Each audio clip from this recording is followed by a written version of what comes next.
Tiens donc, bonjour à toi, petits yeux curieux et oreilles attentives. Aujourd'hui, on va parler de Pauline, une super cliente à moi qui est devenue aussi une amie. Et Pauline, elle est très inspirante et pleine de courage. Alors on y va tout de suite dans le nouveau Moon Story. C'est par ici. Bonjour Popo. Bonjour Émilie. Merci d'avoir accepté mon invitation. Je sais que c'était pas facile. Donc tu peux te détendre, tu es dans la moons, la bienveillance est parmi nous.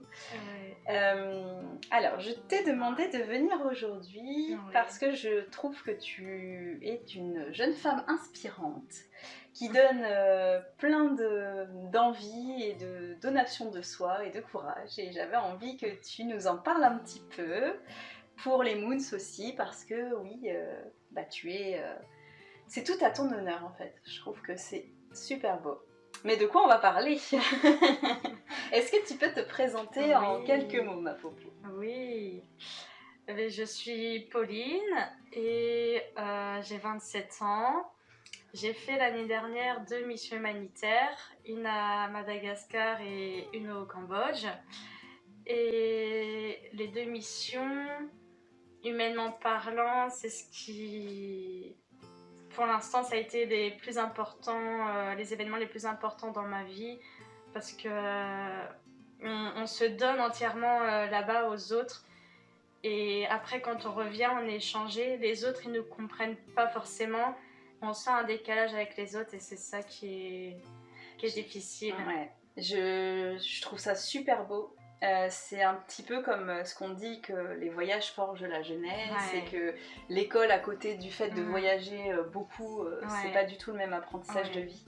Et je pense donc tu as fait des missions humanitaires et je pense qu'à travers ces 2 missions-là, t'as pris peut-être 5 ou 10 ans de maturité, en tout cas t'as acquéri plein de choses que les autres n'ont pas forcément acquéri pendant ce temps-là. Et quand tu es revenu, toi t'as évolué fois 10 ou 20 et donc ce décalage il vient peut-être de ça aussi.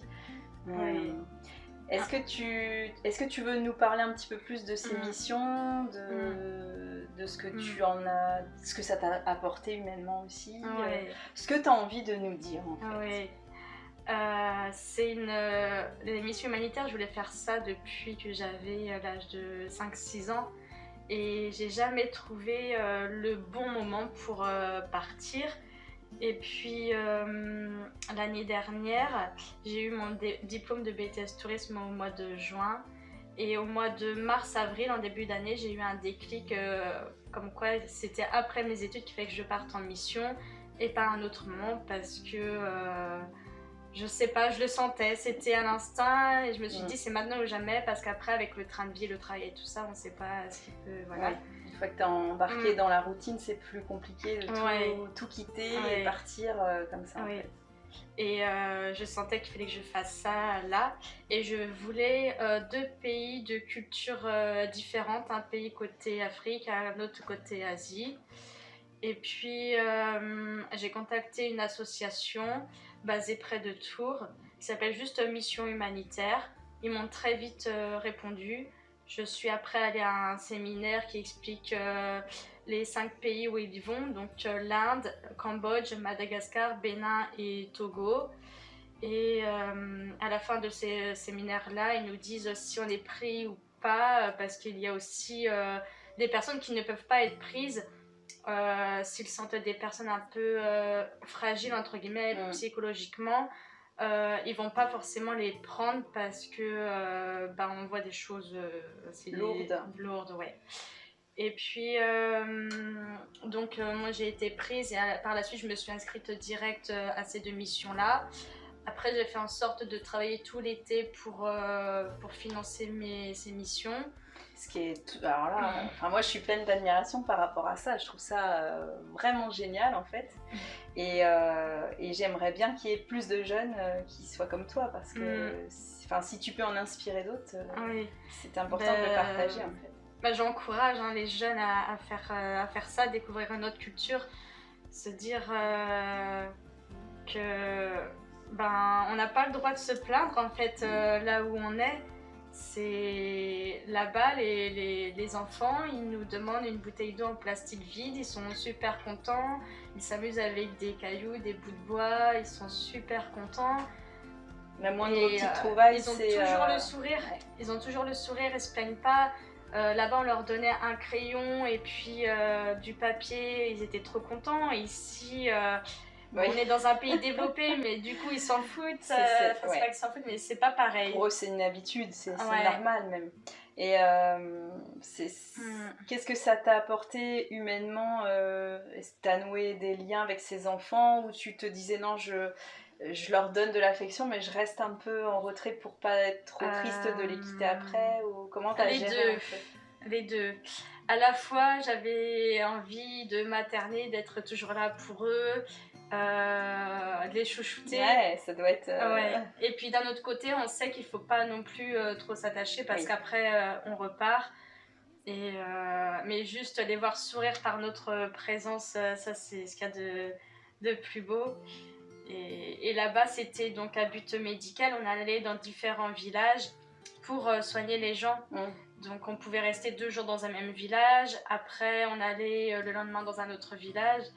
Et les gens, ils revenaient nous voir qu'on allait dans le même village.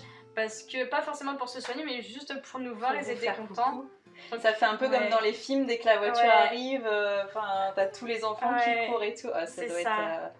Ça doit être hyper enrichissant en fait comme expérience. C'est quelque chose qui est vraiment admiratif. Enfin, moi je trouve que c'est quelque chose qui est quand même... Wow. Et ça dure seulement 2 semaines, alors on peut bien tous donner 2 semaines de son temps dans une année, dans une vie. C'est hyper courageux en plus, d'autant que t'étais quand même... t'étais jeune, c'était une expérience... parce que tu en as fait 2, donc la première, t'étais encore plus jeune. Et t'as pas eu peur de te lancer comme ça, partir dans un pays que tu connais pas, partir... je trouve ça encore plus admirable de ta part. Mais tu disais que t'avais le déclic depuis toute petite, en fait. T'avais vu un reportage ou qu'est-ce qui t'avait mis ça en tête? Déjà toute petite, j'aidais les autres enfants de mon âge, ou même plus jeune, j'avais 5-6 ans, mais je voulais déjà aider les plus jeunes, j'allais chouchouter. Et quand je m'en souviens, là, ça arrive. De toute façon, c'est une boutique où on pleure tout le temps. Donc... non, parce que si tu pleures, je vais pleurer aussi, comme faut. Non, mais je me souviens, par exemple, à l'école primaire, j'aimais déjà venir en aide à une petite fille. Donc c'était déjà en moi petite en fait. Tu as cette vocation à donner de ta personne en fait. Et là-dessus on se rejoint. Et je pense qu'on ne s'est pas rencontrés par hasard. Oui. Tu es rentrée dans la boutique parce qu'on est sur le même feeling et on a envie de partager, de donner. Et c'est super beau, Popo. J'ai envie de t'applaudir parce que sinon, on va tous pleurer aujourd'hui. C'est merveilleux. Donc c'est le souvenir que j'ai de mes récréations. Quand je jouais pas seule avec mon ballon, j'étais souvent avec d'autres enfants à les conseiller, alors que moi-même j'étais aussi une enfant. Oui, mais toute petite, je ressentais le besoin de partir et d'aller aider d'autres enfants au loin. Et c'est ça à l'avenir que j'aimerais, aider d'autres enfants dans les pays comme j'ai été. C'est ça que j'aimerais vraiment. C'est tellement beau parce que tu vois, moi je me revois, donc je suis un peu plus vieille que Popo, et je me revois à ton âge, donc là où tu es partie dans ta première mission humanitaire, tu avais quel âge? 26 ans et demi, j'allais sur mes 27 et au Cambodge j'avais 27 ans. En fait j'ai fait les 2 missions à 1 mois d'intervalle. Madagascar, un peu avant mon anniversaire, je suis née fin octobre et je suis partie fin septembre, début octobre. Et Cambodge, c'était au mois de novembre. Et je trouve ça, tu sais, 25-26 ans, il faut avoir une sacrée paire de fleurs, on va dire. Pipa est mort de rire derrière sa caméra, mais parce que c'est vrai qu'il faut un courage impressionnant pour faire ça. Enfin, moi, je t'admire vraiment pour ça. Hein. Je sais pas si moi j'aurais eu les fleurs de partir comme ça. Oui. de partir comme ça. Et je sais pas si c'est du courage, c'était comme si on m'appelait entre guillemets ailleurs en fait. C'est comme si j'étais destinée aussi à aller voir ailleurs et puis voir les autres enfants, comment ils vivent ailleurs. Comme si j'avais un lien avec un travail dans l'enfance ailleurs, tellement moi ça m'a apporté. J'avais trop ce besoin de materner des enfants là-bas. Tu ressentais ce profond désir en toi d'aller vers l'humanitaire, d'aider ton prochain, surtout les enfants en particulier. Et peut-être un peu le syndrome du sauveur, hein, peut-être. On connaît très bien toutes les deux. Peut-être aussi. Et ce besoin d'être dans la donation toujours pour aider l'autre. Est-ce que tu as une préférence dans tes deux missions que tu as faites par rapport au pays, par rapport à ce que tu as appris et est-ce que tu aurais une troisième destination que tu aimerais bien faire, par exemple?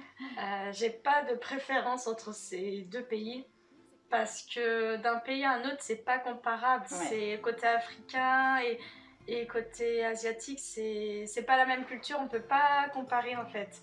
En Afrique, c'est plus, comment dire, on arrive, les enfants, ils arrivent tous en criant, en courant. En Asie, ils sont plus posés, sereins, voilà. Plus réservés. C'est pas du tout la même culture, donc je pense qu'on peut pas comparer. Il faut aller voir vers ces pays, vers ces populations pour voir qu'ils nous touchent. Au final, personnellement, ils m'ont tous touché, que ce soit côté Asie, côté Afrique, ils m'ont tous touché. Et après, faire un autre pays dans le domaine de l'humanitaire, pourquoi pas. Et j'ai pas de préférence sur le globe parce que si on m'écoutait, j'aimerais tout, aller partout. N'importe lequel, tu dis open. J'aimerais aller partout, découvrir plein de cultures, plein de personnes, ça me plaît. C'est génial de voir que dans la vie, c'est peut-être là aussi qu'on prend conscience qu'on est dans une ultra-consommation, nous, dans notre société. Et le confinement a été très anxiogène, il l'est encore parce que le Covid est toujours là, mais grâce à ça, on se rapproche un peu plus de nos valeurs, on est un peu plus axé sur nos sens, nos besoins, notre bien-être, et du coup on le ressent ici à la boutique. Est-ce que tu peux nous dire pourquoi tu es rentrée dans cette boutique, ou pas forcément les éléments déclencheurs, mais qu'est-ce que tu as ressenti et pourquoi tu aimes bien venir ici par exemple? Je fais aussi un peu de la pub pour ma copine qui tient le magasin Olympe à Granville. On aime les boutiques Granvillaises. Elle m'avait parlé de ta boutique. Elle m'a dit va jeter un coup d'œil à la boutique de Emily Moon. Elle vient d'ouvrir. Je suis sûre que ça va te plaire. Ça va te faire du bien. Oui. Et donc j'ai suivi ses conseils et je suis passée. Et c'est vrai que quand je suis rentrée, j'ai ressenti un bien-être et comme si on pouvait parler de tout ici sans jugement. À peine rentrée dans la boutique, je me souviens, je te racontais ma vie. Tu me connaissais à peine, je te racontais ma vie. Et oui, il n'y avait pas de jugement, on se sent bien, on est à l'aise. Et puis on rencontre aussi des gens comme nous et ça fait du bien. Ouais, ça je suis tout à fait d'accord avec toi, c'est quelque chose que j'ai envie de mettre en avant aussi dans ce podcast et cette vidéo aujourd'hui, c'est le fait que les personnes hypersensibles, les personnes fragiles, qui ont de beaux projets, de belles valeurs, qui ont envie de soit aider leurs prochains, soit parler de thématiques qui font du bien, être à l'écoute et s'entraider les uns les autres. Il y a ce lieu qui a ouvert il y a quelques temps, donc c'était fin juin maintenant, on est au bout de la rue Saint-Sauveur, il faut chercher les fleurs et en général on sent les parfums aussi. Et ce lieu vous appartient et c'est pour ça que j'ai envie de vous mettre aussi à l'honneur, vous les femmes de ce lieu, parce que vous faites partie de l'histoire Emily Moon. Et il n'y a pas que moi en fait, c'est nous toutes qui écrivons, et Pipa aussi, excuse-moi, il y a un garçon quand même, il y en a quelques-uns derrière, mais ils sont dans le noir. Mais c'est toutes ces clientes et ces amies en fait qui mettent le lieu, qui le rendent vivant, donc merci à toi pour ça. Et merci d'avoir créé ce lieu magique, et je me rends compte avec du recul quand je m'aperçois des personnes qui sont comme moi, qui veulent un endroit où être apaisées rien qu'un instant. Et de plus en plus de personnes sont en lien avec la lithothérapie. Je leur parle de ta boutique, que ce soit chez moi en Mayenne ou quand je vais voir ma famille, oui, un peu partout, mes amis aussi un peu partout, je leur parle de la boutique Emily Moon et je les invite à venir. Ils ont dit ah oui c'est bien, donc je leur donne l'Instagram, l'adresse, comme un blog, Popo, voilà, merci, c'est gentil. Partout où je vais, je fais la com. Mais c'est aussi le but, c'est que le lieu, moi j'ai ma casquette d'entrepreneur avec le stress qui va avec, mais le but c'est pas de le véhiculer en tout cas dans le magasin, je fais au maximum pour prendre sur moi. Non, on le ressent pas, on se sent bien. Mais voilà, c'est ça, c'est le but, c'est quand t'es rentrée, c'est cette atmosphère. Oui. C'est un peu du bien-être et de la spiritualité moderne où on se livre en toute bienveillance. C'est la Moons Therapy en fait qu'on commence à mettre en place sans s'en rendre compte avec des prises de parole, des échanges, des initiations. Et tout ce qui tourne autour du bien-être, et puis on apprend les unes des autres, c'est ça qui est hyper enrichissant que je voulais partager aujourd'hui avec vous aussi, c'est que voilà, toutes vous avez des choses incroyables à me raconter et je trouve ça tellement enrichissant que j'ai envie de le partager. Maintenant c'est moi qui vais pleurer, allez ça suffit. On arrive facilement à s'ouvrir aux autres ici. Je sais pas si c'est les pierres, les parfums, je sais pas, il se passe des trucs assez phénoménal à chaque fois, c'est... Et voilà, le but c'est aussi de donner plein de belles ondes à ceux qui nous écoutent et ceux qui nous regardent, et en leur disant que voilà, il y a des communautés bienveillantes, il y a des endroits où on peut se retrouver, partager en toute authenticité, ça existe. Et ça reste entre nous, on partage que ce qu'on a envie de vous partager. Et voilà, c'est en tout cas un parcours inspirant qui est le tien, je trouve. Merci aussi. Beaucoup, Émilie. Et donc il était vraiment indispensable pour moi de le partager. Je voulais te dire autre chose, mais là tout de suite je ne sais plus. En tout cas, je suis très touchée de savoir que mon parcours peut être inspirant et inspirer d'autres personnes. Je pensais pas moi-même que ça pouvait mais oui, c'est ça. Autant inspirer. Enfin, je le voyais pas comme ça mon parcours. Mais tant mieux si ça peut, moi, je trouve ça peut aider. Ça peut être un super tremplin pour des jeunes justement, parce que y a une sorte de... tu as une gratitude de ton expérience que tu as eue dans l'humanitaire, mais tu as aussi une maturité qui fait que les choses simples te suffisent, tu trouves le bonheur dans les choses simples et les vraies choses authentiques, alors qu'on est dans une société, c'est ce que je voulais dire tout à l'heure, de surconsommation, et que les jeunes ont tout, l'accès au numérique, l'accès à tout, et en fait ils s'ennuient, ils n'ont plus ces vertus en eux ils savent plus qui ils sont au final. Non, ils ont oublié. C'est maintenant la technologie qui a tout rattrapé. Ça lobotomise un petit peu, et nous on a envie de mettre les vidéos, les podcasts dans une dynamique vraiment différente, de donner du mindset, des bonnes ondes et d'influencer dans le bon sens. Voilà. Est-ce que tu veux nous donner un petit mantra de fin, Popo, quelque chose, une phrase qui t'inspire au quotidien Oui. J'aime beaucoup cette phrase de Gandhi qui dit sois le changement que tu veux voir dans le monde. C'est super beau. J'adore. Puis ça te va tellement bien, je trouve. C'est génial. Je l'aime depuis une dizaine d'années maintenant. J'aime beaucoup cette phrase-là. Elle te va, mais alors je pense qu'on va investir pour les prochains podcasts sur une belle boîte de mouchoirs. D'ailleurs, dans la boutique, ça sera très utile. Avec le nombre de fois où on pleure. En même temps, c'est un univers d'hypersensible assumé, et vous êtes la bienvenue d'ailleurs si vous l'êtes, et que vous passez par la belle région de Granville. Et bah écoute, merci beaucoup à toi, Popo. Merci beaucoup je suis de très cette invitation. Que tu aies accepté. Je sais que c'est pas facile pour toi. Non. Et j'espère que ça s'est bien passé. Oui, merci beaucoup. Et ben on vous fait de gros bisous, et on espère que ça vous a plu. Merci, bonne journée.